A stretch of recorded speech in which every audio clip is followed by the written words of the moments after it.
Sami mawon ingkang pun paringaken dening Ibu Ratna Ratnaningsih menika sampun kados ingkang kula cekak ngaten dados nggih wulu iku manggone nang dhuwur. Nek kados nika wonten nggih nggih. Wonten nggih dados mengke wulu iku nang dhuwur. Suku wonten ngandhapipun. Nah, suku dados ngeten pun damel Mbak. Wulu nggih. Upama Siti. Nek diwulu sata nek diwulu kabeh muni ning Siti. Nah, nggih. Nek diwulu. Nah, niku muni ning Siti. Nah, nggih nang dhuwur. Nah, sak menika disuku nang ngisor. Niku wonten sedaya mangke disinau nggih. Turu. Nah, saka tembung tara, saka ta karo ra legena kala wau. Nah, diparingi suku turu. Nggih, dados suku iku manggone nang ngisor. Ana cara kok disuku kabeh. Hunu curuku dudu sepuluh pudu juyunyu mugu butu. Manggone nang ngisor. Sampun. Lajeng taling. Angka 3 sandangan iki. Wong nganggo sandangan. Isane wong ketok ana dijenenge ana sandangane. Iku jenenge sandangan. Taling iku. Munine nganggo upama tembung kara. Nek ko ditaling ke, ra ditaling ke. Ko iku ra. Nek ditaling, taling nang kiwa.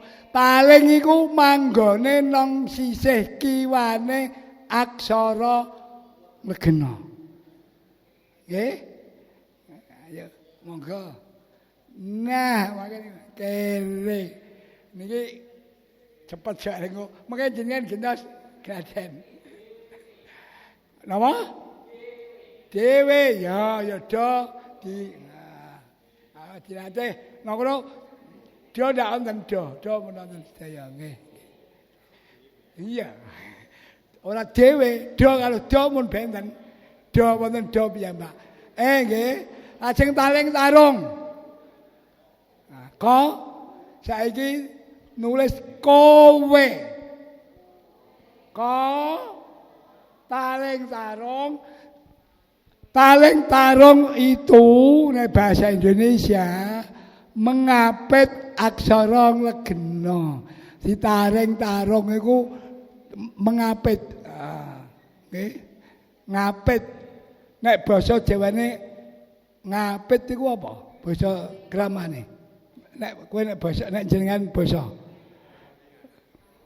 Kaapit bahasa Jawa kok.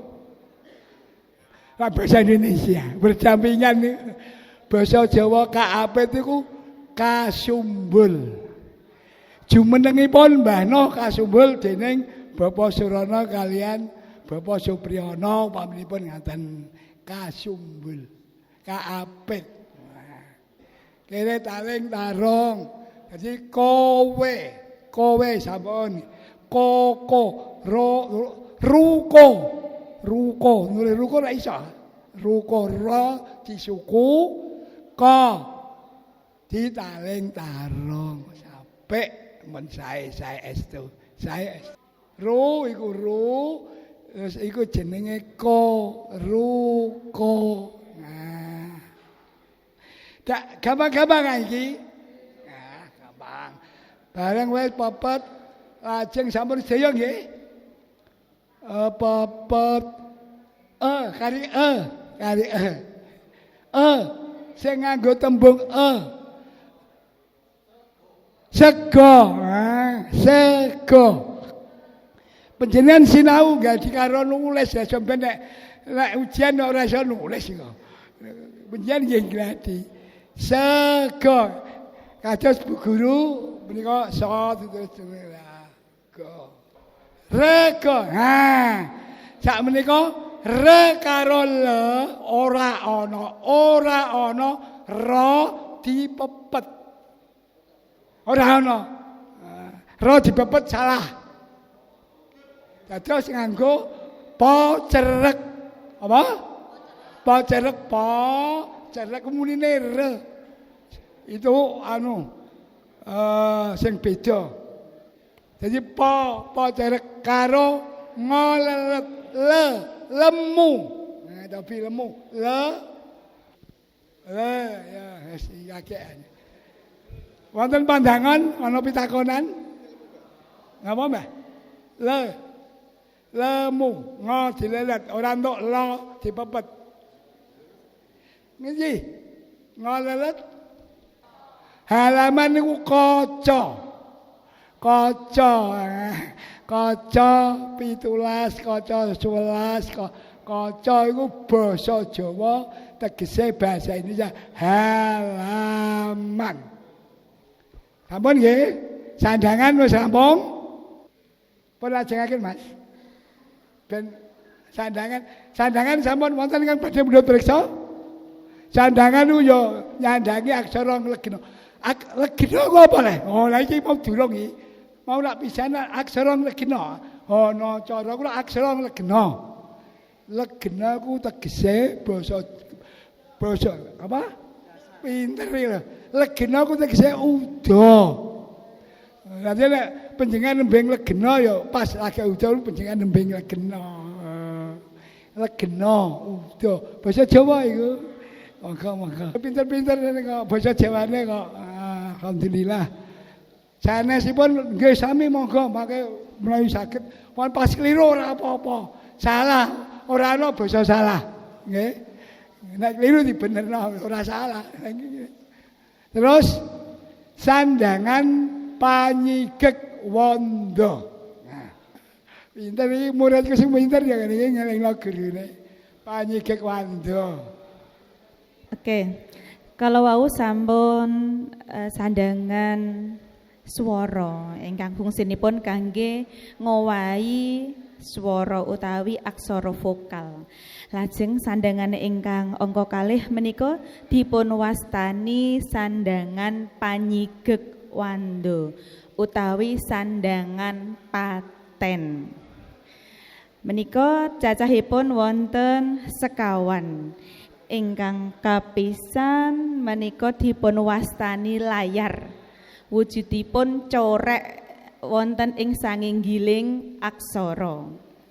Aksara Jawi ingkang pikantuk layar menika sigegipun sigeg R. Upaminipun aksara lo di layar menika ungelipun lar. Aksara mo di layar mungelipun mar. Nggih. Tuladhanipun melar. Mo dipun paringi sandangan pepet mungelipun me, lo di layar mungelipun lar. Melar. Sigar so diwulu si go di layar gar. Sigar. Candhaipun inggih menika sandangan weknyan. Wujudipun meh sami kalian tarung nggih Bapak Ibu.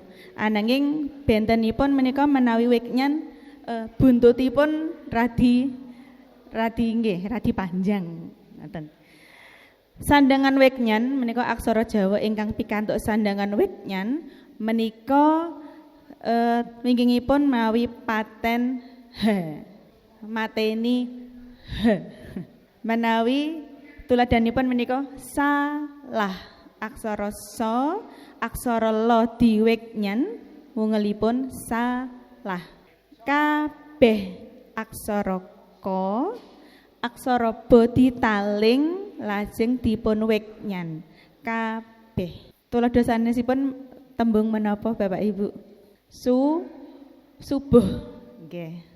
Gajah. Menika moh menawi moh menika nyeratipun aksara mo lajeng pikantuk sandangan vokal taling tarung lajeng wingingipun weknyan nggih menawi layar mangke dados mor nggih lajengipun Lajengipun ingkang angka 3 menika sandangan cecak. Wujudipun kados harokat domah panjang.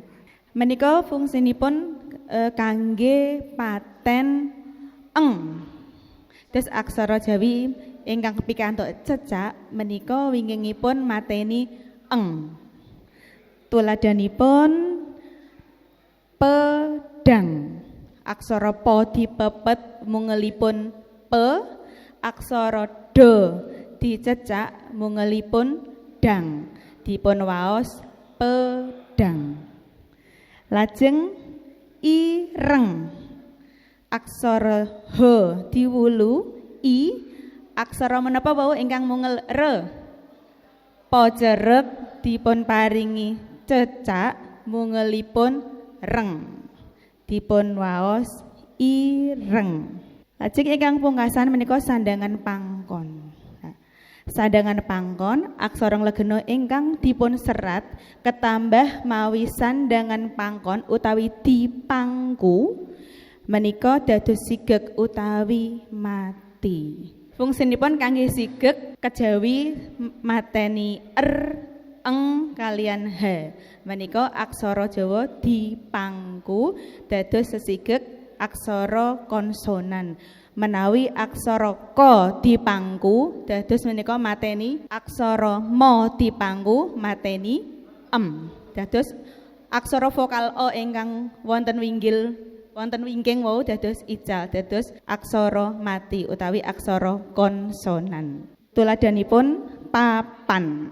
Aksara pa no dipangkon papan, mboten papano nanging papan. Reget. Aksara pa jereg re, go dipepet ge, aksara do dipangkon dipun waos reget. Lajeng sandangan candhaipun menika sandangan wiyanjana.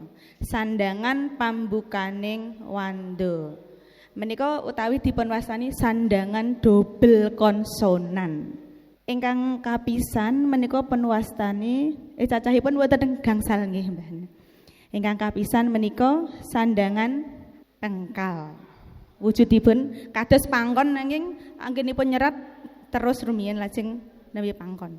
Menika minangka lambang konsonan ya ingkang reraketan kalian konsonan sanes ing satunggal wanda dados dobel y dalam satu suku kata. Cara basa Indonesiane ngoten.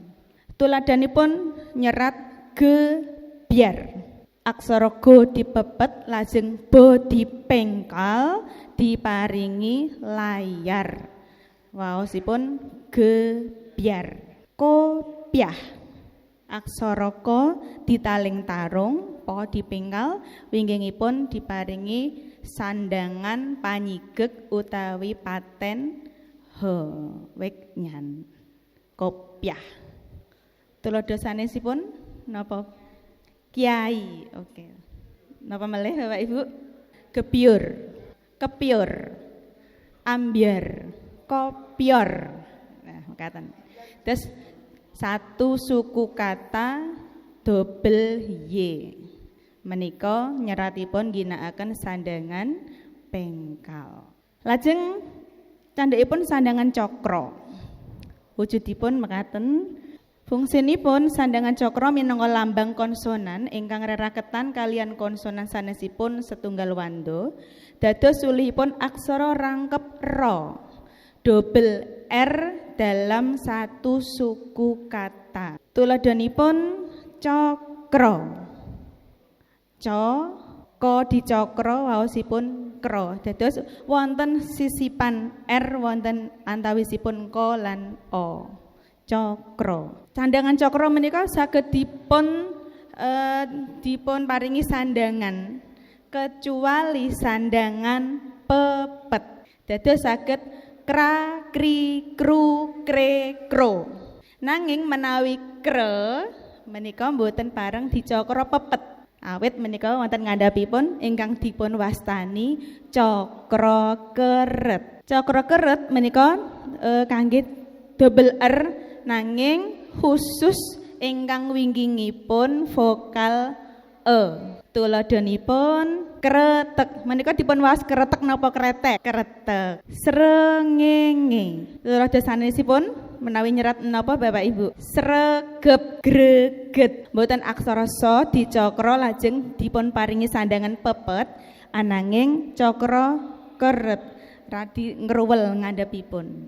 Brengos nggih Mbah ingkang leres. Mboten brengos nggih Mbah.